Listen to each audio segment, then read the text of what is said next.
Nuko rero imbere yuko tuja muri nyezina tumanze tubumvisishe kano kantu kajanye n'ifumbire igezweho ibita ni triple fertilizer green world.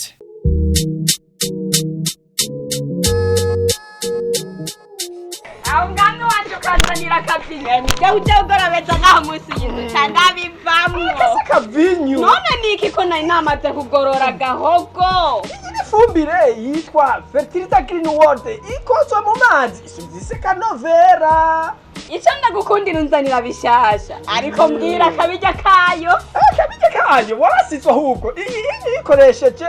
uwimbura inshuro zitatu z'ivyo wahora wimbura kandi gakora ku bitegwa byose ehera abantu kugenda ntavyo kwikorera ngo ni mifuko ugenda witwariye akagusa urakoze cyane ariko mbwira aho wayikuye mbwire yuditanyara gase kuyigura yimirije gutera ico si kibazo Mufise ico mubaza andika canke mwakure kuri 79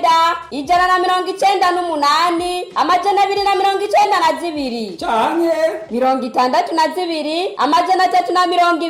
amajana 483 Green World Fertilizer wache hageze.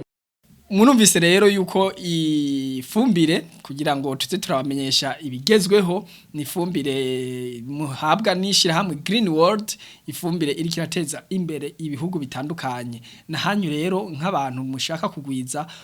ivyimburwa mushaka kugwiza mwimbu maze umufuko ukaronka amafaranga mubona ukaronka ico ufungura